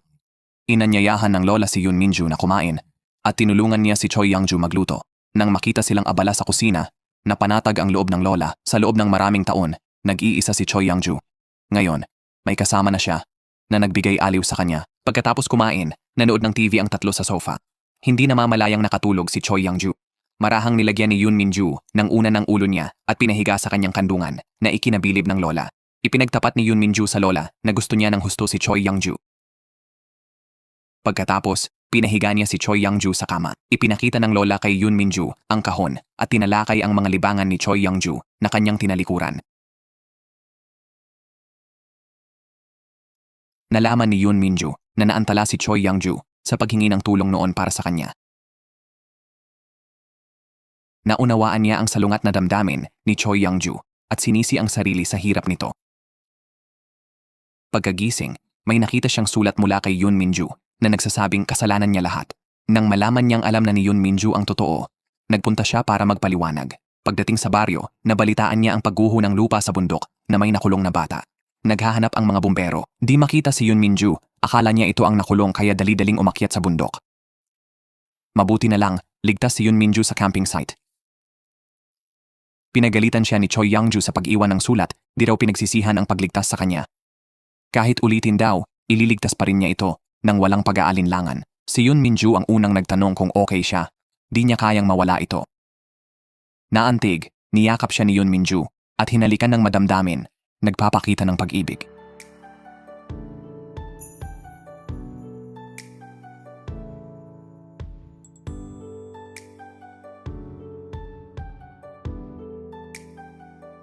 Pagkatapos, nadama ni Choi Youngju na mabilis ang lahat, kailangan ng oras mag-isip. Nakita ang pagmamahal, pumayag si Yun Minju bigyan siya ng oras para sa damdamin. Nag-alala si Choi Youngju na malilinlang, kaya agad dinala si Yun Minju pababa ng bundok. Ang iba'y kumakain ng pritong manok at nagtatakang tumingin sa kanila. Kinakabahan si Choi Youngju, kumain ng manok para itago ang nararamdaman. Gustong ibalita ni Yun Minju ang kanilang pag-unlad, pero iginalang ang kasunduan na hintayin munang tanggapin siya ni Choi Youngju. Puno ng pagmamahal ang kanyang mga mata nang tingnan niya ito. Dahil nag-aalala sa lamig ni Choi Youngju, hinubad niya ang jacket at ipinatong dito. Nang marinig ang mga lamok, inilipat niya ang katol sa mesa nang mas malapit kay Choi Youngju. Nagreklamo si Choi Youngju na masyadong halata si Yun Minju at pinagbawalan siyang mag-flirt ng pabaya. Nang magising si Yun Minju, nagulat siya nang may makitang braso sa ibabaw niya. Tumalon siya sa kama, pero nang makitang si Oh Chan-hui pala ito, kumalma siya. Tinanong niya kung bakit nasa kama niya si Oh Chan-hui. Ipinaalala ni Oh Chan-hui na kagabi, nakatanggap si Bang Arayom ng bagong mensahe para sa pagmatch, kaya nag-alala siya at nag-isip kung pipigilan ba ito. Pareho silang bigo, kaya nag-inuman sina Yun Minju at Oh Chan-hui para magpakalma. Sa huli, nalasing sila. Maya-maya, nahanap ni Oh Chan-hui ang sagot. Pumunta siya para manood ng blind date ni Bang Arayom mula sa labas. Tinitingnan ng lalaki si Bang Arayom na parang produkto. Hindi niya ito narinig dahil abala siya sa pag-iisip tungkol kay Oh Chan-hui, mula unang pagkikita hanggang sa pagdiriwang ng kaarawan niya. Nang makita si Oh Chan-hui sa labas, hindi na siya mapakali. Humingi siya ng paumanhin sa lalaki at umalis. Nairita ang lalaki sa nasayang na oras at sinubukang pigilan siya. Pero sa sandaling iyon, pumagitna si Oh Chan-hui at pinigilan ang lalaki. Nagpunta sila sa beach kung saan matapang na nag-alok si Bang Arayom na mag-date sila. Nagulat si Oh Chan-hui, hinalikan siya, naramdaman ang sandali, at masayang inihayag ang kanilang relasyon sa lahat. Sa susunod na beer tasting, dumating sina Oh Chan-hui at Bang Arayom ng magkasama, inihayag ang relasyon sa gulat ng lahat. Biru-birong tinanong ni Choi Youngju si Bang Arayom kung napilitan siya, pero inamin niyang ideya niya at gusto nila ang isa't isa. Hindi pa rin naniwala ang grupo at sinabi kay Yun Minju na hindi nagulat dahil napansin na niya ang damdamin ni Bang Arayom. Pagkatapos tikman ang pangalawang beer sample, nagbahagi ang lahat ng kanilang opinyon. Nagustuhan ito ng karamihan pero kulang sa wow factor. Naramdaman ni Choi Youngju na may kulang sa dalawang sample at kailangan nila ng bagong selling point. Samantala, ipinagmalaki ng marketing manager ng Supreme Beer sa planning manager ang bagong beer na magiging matagumpay. Nagbabanta na i-overshadow ang planning department. Nagalit ang planning manager, naisip na hayaan ang bagong produkto na mabigo. Kasabay nito, dalawang matandang babae ang nagsilbi ng bowl coffee. Nagpapasalamat kay Yun Minju sa pagtulong sa kanila na mahanap ang kanilang gustong uri ng kape. Bigla, nagkaroon ng ideya si Choi Youngju na maglunsad ng iba't ibang beer na may iba't ibang alcohol content para sa publiko. Sumang-ayon si Yun Minju, iminungkahi na pag-ibahin ang kulay at lasa at i-label ng malinaw para matulungan ang mga tao na pumili ng tama. Nakumpirma ang plano. Naghikayatan ng lahat at naghanda para sa susunod na yugto. Hindi inaasahan, may dumating na bisita sa brewery. Si Ju-hee, ang marketing head ng Baemok Beer. Sinabi ni Choi Youngju kay Ju-hee na si Yun Minju ay kasama ng Supreme Beer, kaya't hindi pwedeng makipagtulungan sa Baemok Beer. Ngunit hindi pala pakikipagtulungan ang pakay ni Ju-hee, kundi pag-alala bilang dating nobya ni Yun Minju. Nakinig ng mabuti si Choi Youngju, hindi nakaligtaan ang anumang detalye ng kanilang usapan. Nagkuwento si Ju-hee tungkol sa paaralan, sikat si Yun Minju sa mga babae, pero siya ang naging kasintahan nito. Naglabas siya ng kape, naalala niya na binibigyan siya ni Yun Minju ng mainit na kape sa balet at tinutulungang magtali ng buhok. Hindi napigilan ni Choi Youngju na magkomento. Sinabi na malinaw na sanay si Yun Minju sa pagtali ng buhok. Pumunta si Juhee sa kotse para kumuha ng proposal. Pero natisod. Tinulungan siya ni Yoon Minju tumayo. Binalaan niya ito na huwag magpalabis dahil hindi ganoon ang tunay na nangyari. Inamin niyang hindi niya ito inayos kanina para pagselosin si Choi Young-ju. Habang pinagmamasdan sila mula sa malayo, nadama ni Choi Young-ju ang selos at galit. Akala niya crush lang ang nararamdaman niya kay Yoon Minju, hindi pag-ibig na parang kidlat. Pero ngayon, naunawaan na niya ang damdaming yon. Nakialam sina Oh Chan-hui at iba pa. Natatakot na baka gumawa ng karahasan si Choi Young-ju. Nagulat sila nang lumayo na lang si Choi Young-ju para magpalamig mag-isa. Nainis si Choi Young-ju sa nakaraan ni na Juhee at Yoon Minju. Nag-isip na siya ang jowa nito noon. Lihim siyang natuwa sa selos nito at panunuksong nagtanong kung nagsisisi ba ito na hindi siya nililigawan. Si Choi Young-ju, na nagtatanggi pa rin, ay muntik nang matisod sa pagkataranta. Ngunit mabilis siyang nasalo ni Yoon Minju. Inaya ni Yoon Minju si Choi Young-ju sa date at nahihiyang pumayag ito. Nang lumitaw siya ng maganda sa harap ni Yoon Minju, natigilan ito at agad siyang binigyan ng inhandang bulaklak. Sa bahay ni Choi Young-ju, nakita niya ang mga larawan nito na may bulaklak. Natanto niyang mahilig pala ito sa mga bulaklak. Buong puso niyang inamin ang hangaring tulungan itong muling matuklasan ang mga bagay na minahal nito noon. Naantig ng husto si Choi Young-ju at lubos na nasiyahan sa kanyang unang tunay na masayang date. Palaging malupit ang biro ng tadhana sa kanya. Sa pinakamasayang sandali, doon siya pinakamalakas na tinamaan. Umuwi si Choi Young-ju at nakita ang tungkod ng lola sa lupa, pero wala ang lola. Tapos, tumawag ang ospital na pumanaw na raw ang kanyang lola. Naalala ni Choi Young-ju na may mga palatandaan pala kanina. Pinagawa ng lola ang voice record at picture. Parang handa na siya umalis. Sa recording, sinabi ng lola na ramdam niyang malapit na ang oras niya. Masaya siya na nakita si Choi Young-ju na masaya at inaalagaan ng mabuti. Pinunasan ng luha, ngiting sinalubong ni Choi Young-ju ang mga bisita. Pati tatay na matagal na wala't walang ginawa, humingi ng tawad. Ngumiti siya. Niyakap siya ni Yoon Minju ng mahigpit at umiyak, damang-dama ang sakit niya. Unang beses naramdaman ni Choi Young-ju na may kasama sa lungkot. Umiyak siya. Pagkatapos ng libing ni Lola Choi Young-ju, hinatid ni Oh Chan-hui si Bang Airayom pauwi. Sa harap ng pinto, nagbuntong hininga si Bang Airayom, nalulungkot sa kanyang pag-iisa sa malaking bahay at pakiramdam na hindi siya kabilang. Inamin niya kay Oh Chan-hui na naisip niya silang dalawa sa hinaharap, pumipili ng gamit at sabay nag-aalmusal. Tinanong niya si Oh Chan-hui tungkol sa hinaharap, ngunit nalungkot siya sa sagot nito. May pag-asa sa mukha, malungkot na inamin ni Oh Chan-hui na hindi niya naisip ang hinaharap. Dismayado, pumasok si Bang Airayom habang si Oh Chan-hui ay yumuko sa tabi ng kotse, galit sa sarili dahil sa kawalan ng tapang. Biglang dumating ang ina ni Bang Airayom, nakita ang van, at inutusan siyang ilipat ito dahil hindi bagay sa mayamang lugar. Hindi alam ang pagkakakilanlan nito, nasaktan ang pride ni Oh Chan-hui sa sinabi niya. Lalong bumaba ang kanyang damdamin. Samantala, si Choi Young-ju, nakatingin sa bakanting silid ng lola, ay umiyak at humiga sa kama, hawak ang damit ng lola. Biglang may kumatok sa pinto. Si Yoon Minju ay nakatayo sa labas, gustong isama siya. Lumabas na si Yoon Minju ay agad nagpatawag ng pulong kay Kim Sun-kwan at iba pa para tulungan si Choi Young-ju. Iminungkahi ni Kim Sun-kwan na panatilihing aktibo si Choi Young-ju para maiwasan ang kalungkutan.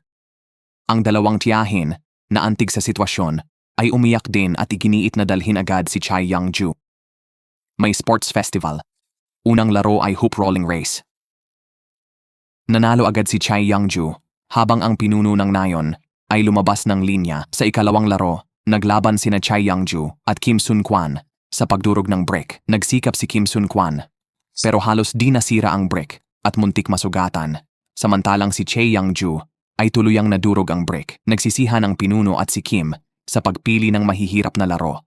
Habang natawa ang mga nanonood, nagdulot ng ngiti kay Choi Young-ju. Natuwa silang ngumiti siya, pero umaasang hahayaan niyang umiyak kaysa magkunwaring malakas. Nararamdaman ang kabaitan sa paligid.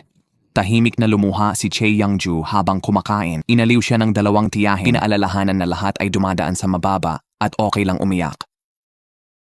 Sa wakas, pinayagan ni Choi Young-ju ang sarili na umiyak ng malakas. Nang tumigil sa pag-iyak, tinanong ni Yoon Min-ju kung gusto ng yakap, nagulat siya. Nagreklamo siya sa katapangan nito sa publiko, nag-aalala sa mga nakakakita. Gayunpaman, hinimok siya ng mga tiyahin na tanggapin ang alok ng bukas palad. Nahihiyang tumakbo si Choi Young-ju. Iniwan ang mga tiyahin na nagkomento sa kawalang karanasan sa pag-ibig ng sundalo. Naawa sila kay Yoon Min-ju. Baka maghintay hanggang ubanin bago maintindihan ni Choi Young-ju ang pag-ibig. Sinabi ni Yoon Min-ju na handang maghintay. Masaya na sa piling niya. Kinabukasan, ginulo ng manager si Bang Aeryom. Banta na pipigilan ang bagong beer kahit walang ulat. Inakusahan niya itong tumutulong sa mga kakompetensya. Nang marinig ito, gustong tumulong si Oh Chan-hui. Papasok na sana siya nang lumabas si Bang Aeryom na kakapag-alitan lang. Hinintay ni Oh Chan-hui na matapos siya sa trabaho at sinamahan siya pauwi, magkahawak kamay. Kinukwento niya ang puna ng tiyahin sa pagparada ng van sa harap ng bahay nang biglang dumating ang nasabing tiyahin. Tinawag ni Bang Aeryom ang kanyang nanay. Tinanong ng nanay niya kung bakit sila magkahawak kamay. Bibitaw sana si Oh Chan-hui, pero hinigpitan ni Bang Aeryom ang hawak at matapang na sinabing siya ang nobyo. Galit na pinaghiwalay sila ng nanay, itinulak si Bang Aeryom sa loob at pinagalitan dahil nakakahiya raw sa kapitbahay. Nagkaroon ng matinding away ang mag-ina. Tutol na tutol ang nanay sa pakikipagrelasyon niya sa lalaking nagtitinda ng toast. Sagot ni Bang Aeryom, di tulad ng nanay na laging nagwawalang bahala, si Oh Chan-hui ay laging nagpupuri at naghihikayat. Iginiit niyang siya ang tamang lalaki para sa kanya. Ang ina niya, akala'y nalinlang ng matamis na salita. Ayaw siyang pakasal sa mababang lalaki. Nalungkot, tumakbo si Bang Aeryom palabas para umiyak. Inaliw siya ni Oh Chan-hui, hinikayat siyang sumandal sa kanya. Nang kumalma, naisip ni Bang Aeryom na iwan si Oh Chan-hui dahil karapat-dapat siya sa mapagmahal na pamilya. Si Choi Young-ju naman ay naglalagay ng face mask kasama ang dalawang tiya. Natatanto na hindi pala gaanong masakit ang pagkawala ng lola.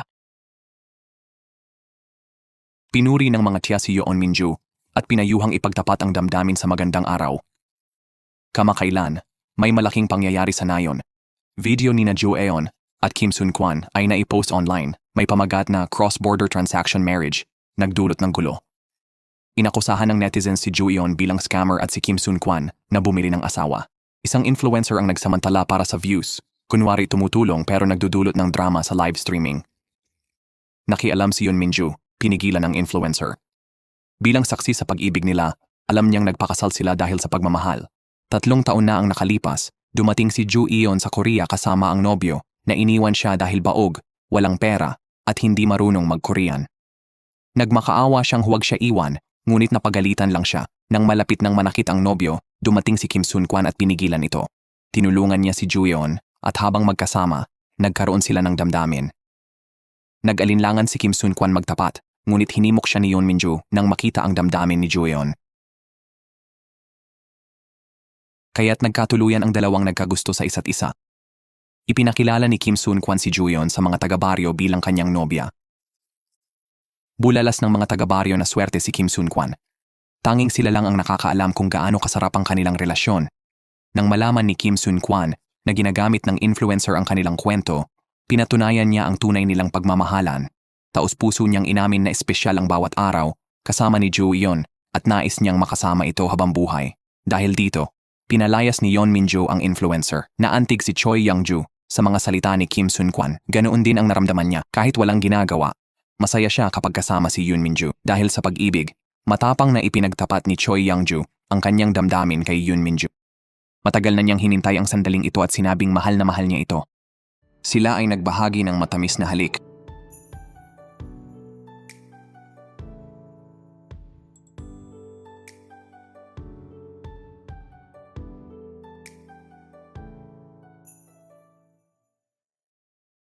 Si Chae Young-ju ay nabuhayan para bumalik sa paglikha ng bagong produkto. Sa bakanteng oras, sila ni Yoon Min-ju ay nagde-date. Nangako si Yoon Min-ju na muling tutuklasin ang mga libangan ni Chae Young-ju. Maingat niyang binili ang mga bagay na gusto nito. Pinupuno ang silid niya. Sinusundo siya sa trabaho at tinuturuan magbisikleta. Laging nasa tabi niya. Pagkatapos ng maraming pagsubok, bumoto sila sa 3 uri ng serbesa. Inimbitahan ni Che Young-ju ang marketing manager at positibo ang puna. Ngunit galit na galit ang planning manager at gustong pigilan ang bagong produkto. Nang napili na ang pangalan, nagkaroon ng panloob na pagtitikim. 6 na tao ay nagbigay ng 3 uri ng serbesa, sabik sa reaksyon ng lahat. Pinuri ng mga executive at staff ang mga beer, tila hindi mapigilan ang pag-inom. Gayunpaman, ito'y imahinasyon lamang nila. Sa totoo lang, 0 ang score ng bawat evaluation form. Walang nasiyahan sa bagong produkto. Hindi naintindihan ni Che Young-ju at ng team bakit mababa ang score ng masarap na beer. Sinabutahe pala ng planning manager ang launch sa pag-utos ng mababang score. Nagtalo siya na ang paglabas ng 3 beer ay maaaring magresulta sa isa lang ang maging sikat, tulad ng ibang kumpanya, na magre-resulta sa malaking pag-aaksaya at pagkalugi, na makakasama sa interes ng kumpanya. Kumbinsido rin nila ang sales na kung isang beer lang ang mabenta, magdudulot ito ng problema sa kanila.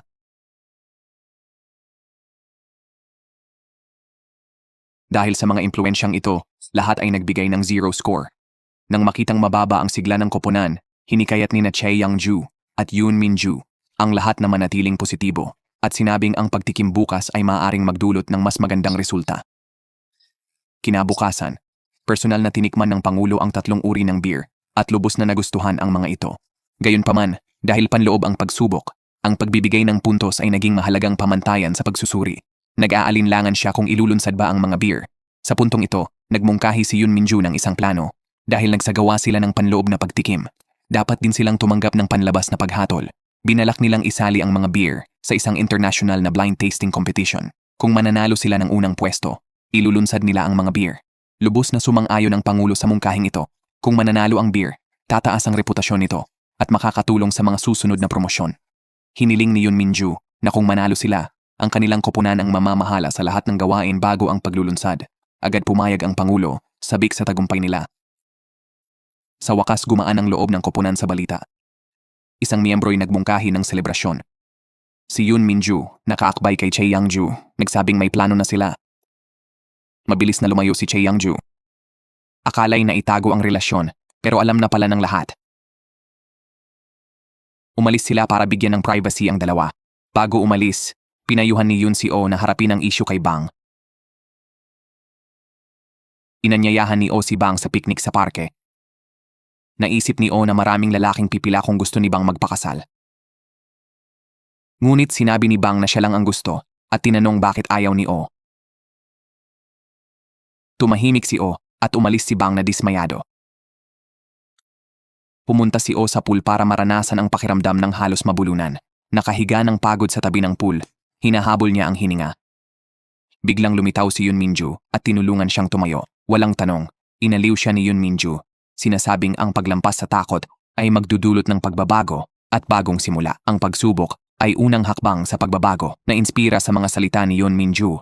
Sinubukan ni Oh Chan-hui harapin ang problema. Dinala niya si Bang Ereum sa shooting range. Patuloy na pinipindot ang gatilyo. Natakot si Bang Ereum at sumigaw sa kanya na tumigil. Nakita ni Oh Chan-hui ang takot nito at napagtanto na mas nakakatakot pala siya. Kumain sila.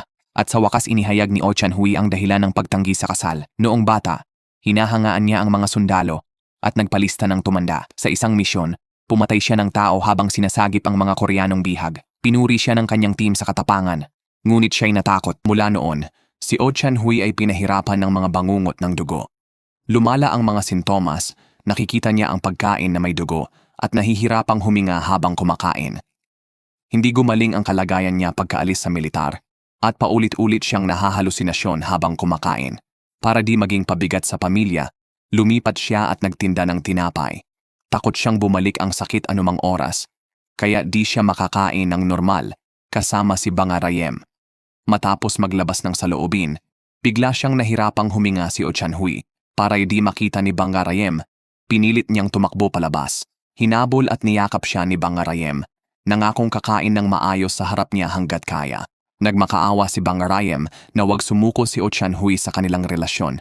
Samantala, si Che Young-ju ang nagkusang bumisita kay Yoon Min-ju sa bahay. Nagluto si Yoon Min-ju ng sushi. At lahat ng ginawa nila ay napaka-sweet.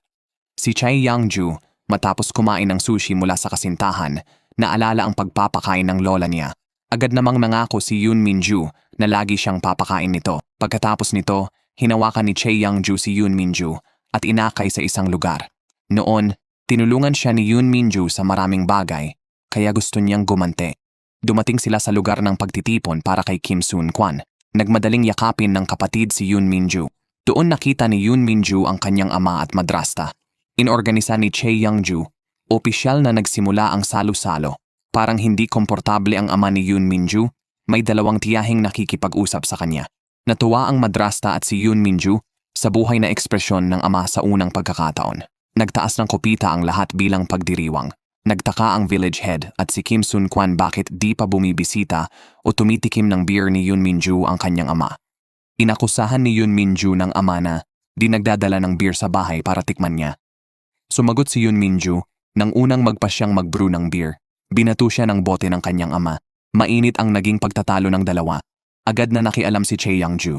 Sabi ng kapatid at madrasta, madalas magtalo ang mag-ama kaya wag nang pansinin ng lahat.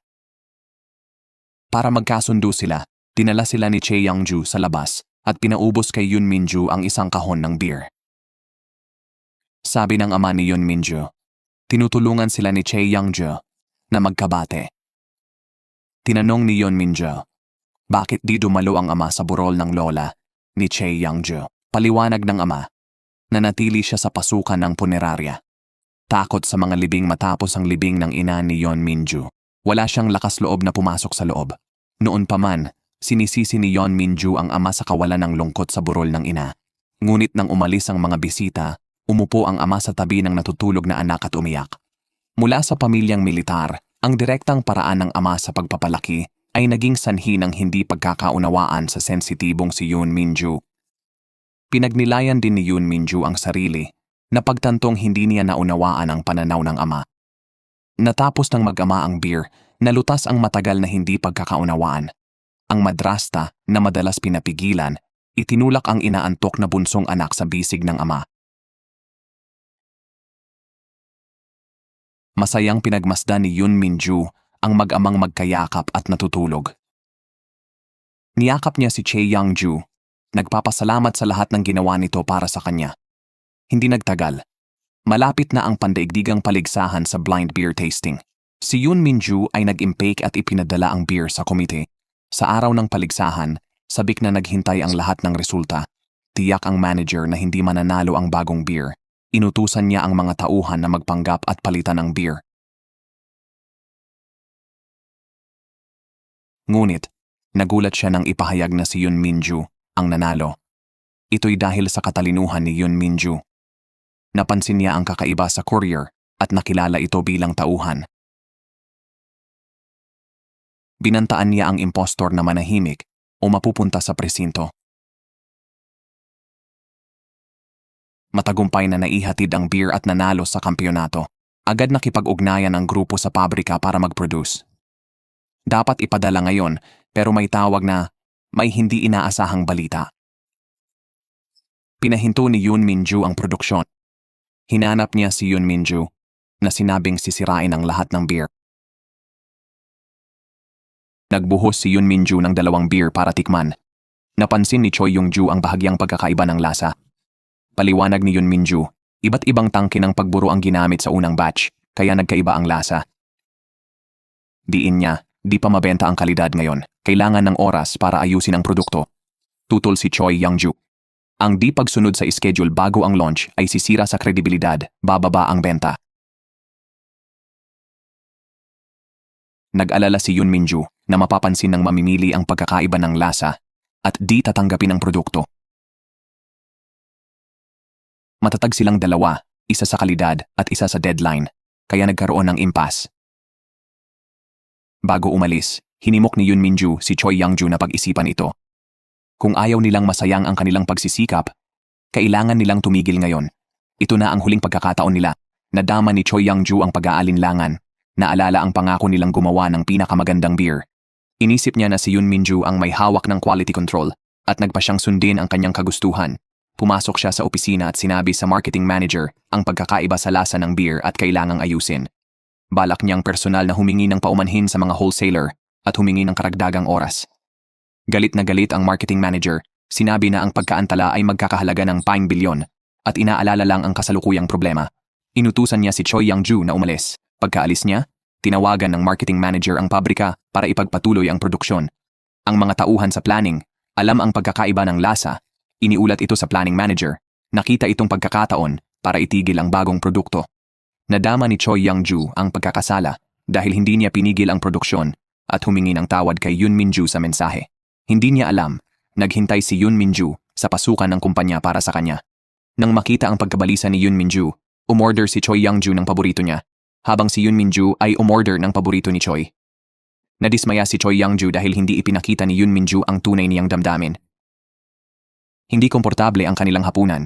Naramdaman ni Yoon Min-ju ang lungkot ni Choi Yang-ju at susubukan sana magsalita pero may tumawag sa telepono. Nawalan ng gana magsalita, nagbayad sila at umalis pagkatapos ng tawag. Nagdala ng beer si Bang Areum para kay Choi Yang-ju at sumama si Yoon Min-ju na malungkot. Gusto ni Choi Yang-ju na magalit at sisihin siya si Yoon Min-ju, nalulungkot sa kanyang katahimikan. Sinabi ni Yoon Min-ju na naramdaman niya muna ang lungkot ni Choi Yang-ju bago magalit, kaya hindi niya masisisi ang mahal niya. Hindi nagtagal, matagumpay na inilunsad ang bagong produkto at nailagay sa malalaking supermarket. Tumingin si Choi Yang-ju sa pader na puno ng bagong produkto, may halong damdamin. Bagamat masayang okasyon, kakaiba ang bigat ng kanyang damdamin. Pagdating sa bahay, may dalawang tiyahing dumating na may dalang masarap na pagkain para sa kanya. Tinanong ni Choi Yang-ju ang kalagayan ni Yoon Min-ju. Mula nang huling magkahiwalay, hindi na sila nag-ugnayan.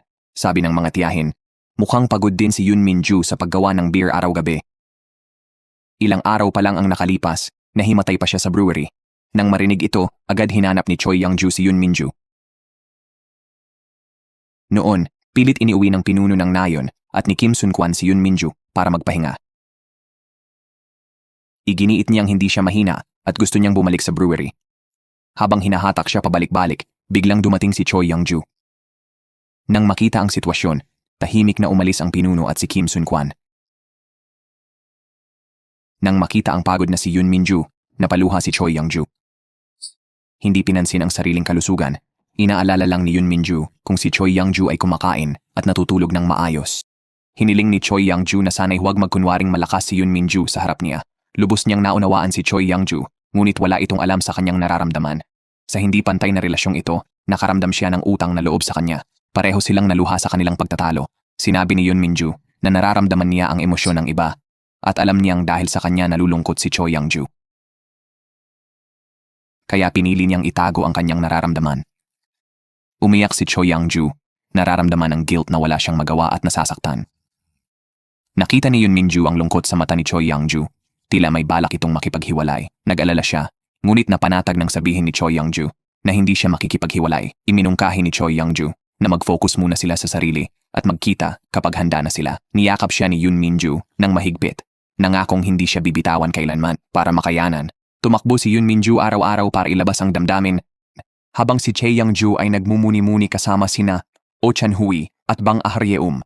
Samantala, sina Oh Chan-hui at Bang Ah-ryeum gustong kilalanin ang relasyon, naghanda ng toast sa likod bahay ni Bang Ah-ryeum. Nag-alinlangan man, umupo ang ina ni Bang Ah-ryeum. Akala niya ayaw sumali ng asawa, pero natukso ito sa masarap na pagkain at beer. Ibinaba niya ang computer at sumama sa kanila. Bihirang magkasalo ang pamilya sa pagkain. Ngunit pagkatapos kumain, umalis agad ang magulang, hindi pa rin sang-ayon sa kasal. Inaliw ni Oh Chan-hui si Bang Ah-ryeum, sinabing ang pagsali ng matatanda ay kalahating tagumpay na. Sa kabilang dako, hindi mapigilan ni Choi Yang-ju ang pangungulila kay Yoon Min-ju. Bigla siyang tinawagan ng factory manager, nagsabing naayos na sa wakas ang tamang lasa ng beer. Nagpasya siyang dalawin si Yoon Min-ju sa ngalan ng pagdiriwang. Nagulat siya nang buksan ang pinto, nakatayo na si Yoon Min-ju. Sabik siyang niyakap at hinalikan bago pumasok. Nang nasa loob na, seryoso niyang ibinahagi ang kanyang mga gusto. Inamin din ni Choi Yang-ju ang kanyang damdamin sa kanya. Habang nasa matamis na sandali, sabay silang nakatanggap ng balita. May lumabas na online report tungkol sa issue sa lasa ng bagong produkto ng Supreme Beer. Nagmadali sila sa kumpanya, galit ang Pangulo, sinisisi ang marketing manager sa hindi pag-ulat ng pagkakaiba ng lasa. Lihim na natuwa ang planning manager nang malaman ng chairman ang issue. Nagtanong si Choi Young-ju. Kumalat agad ang masamang balita tungkol sa bagong produkto, nagpapahiwatig na may nakaalam at sinadyang pag-usapan ito. Sa sandaling iyon, nahuli ni na Yoon Min-ju at dalawa pa ang pinagmulan ng leak, isang empleyado ng planning na may dating record. Sa ilalim ng presyon, inamin ng empleyado na narinig niya ang manager na lihim na nakipag-ugnayan sa kanilang karibal na Baimok Beer. Si Bang Raeum ay nag-access sa computer ng planning manager at nakahanap ng ebidensya ng sabwatan sa pagitan nito at Baimok Beer. Nagmadali siyang pumasok sa meeting room dala ang ebidensya at inilantad ang tunay na kulay ng planning manager. Ang presidente, hindi nagpaparaya sa mga traidor, ay agad na tinanggal sa trabaho ang planning manager. Sa galit, hinawakan ng planning manager ang kwelyo ni Yoon Min-ju, sinisisi siya sa kanyang pagbagsak. Nakita ni Yoon Min-ju ang galit nito at sinabi na marahil mas mahal niya ang Supreme Beer kaysa kanino man. Ngunit sarili niyang sala ito dahil walang sumusuporta sa kanya. Sa pagninilay sa kanyang mga hakbang mula nang sumali siya sa kumpanya, natanto ng planning manager na tinanggihan niya mga kasamahan na lumapit sa kanya, nawalan ng dating katapatan at naging bulag na mayabang, laging iniisip na mas mahusay siya kaysa sa iba. Nang marinig niya ang panlalait ng empleyado sa pagtanggal niya, inamin niya ang pagkatalo. Para labanan ang masasamang kakumpetensya, nagsuot ng battle gear si Choi at kumilos si Oh laban sa Baimok Beer. Para mailigtas ang reputasyon ng bagong produkto, gumawa si Choi Young-ju ng mga estratehiya. Una, nagdaos ng press conference para humingi ng tapat na paumanhin at pinawasan ang presyo bilang magandang kilos. Pangalawa, ipinagtanggol ang gintong medalya ng produkto sa blind taste test para makuha ang interes ng mamimili. At panghuli, inanyayahan ang mga pangulo ng Regional Wholesale Associations na tikman ng beer. Ang General President, dating tinulungan ni Choi, ang nagpatotoo sa kanya sa event, tinitiyak ang tiwala sa kalidad. 6 na tao ang nagdiwang sa hapunan, nagpa siyang alamin kung maaaring mailigtas ang sangay ng Busan. Kinabukasan, dumating sa headquarters ang branch manager ng Busan. Tinupad ng marketing manager ang salita at pinanatili ang Busan branch. Hiniling din niya na manatili si Choi Young-ju sa HQ dahil mabenta ang bagong produkto. Napansin ng manager ang pag-aalinlangan ni Choi at sinabing hilig niya sa trabaho ang dahilan ng pagkuha sa kanya. Sinabi niyang marami siyang nagawa, pero dapat isipin kung ano talaga ang gusto at pagpapahalaga niya. Ang mga salitang ito ay nag-iwan kay Choi Young-ju ng kalituhan sa kanyang kinabukasan. Ibinahagi ni Choi ang kanyang salungat na damdamin kay Yoon Min-ju na sumuporta sa anumang desisyon niya. Napansin niyang hindi niya inisip na nasa crossing siya ng buhay, kaya nawala siya. Kung hindi pa rin makapagdesisyon si Choi, nangakong hahawakan siya ni Yoon at tutulungang makahanap ng direksyon. Sa suporta ni Yoon, mapagpa siyang nagbitiw si Choi sa trabaho at umuwi. Umiyak siya sa mga bisig ni Yoon Min-ju. Nakaramdam ng nostalgia sa nakaraan at pag-aalinlangan sa hinaharap. Tinanggap ni Yoon Min-ju ang lahat ng kanyang damdamin. Inaliw siya. Nagsimula si Choi Young-ju ng masayang panahon, bumisita sa mga estudyante. Nakita ang babaeng nanliligaw kay Yoon Min-ju, nagselos at binalaan siya. Ngumiti si Yoon Min-ju at hiniling na manatili hanggang matapos ang klase. Tumawag ang ama, humingi ng tulong sa pagluto at inanyayahan sila umuwi.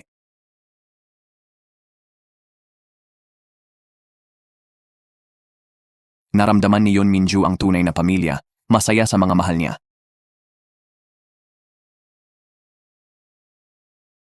Nagbihis sila para sa seremonya ng pagreretiro ng autis.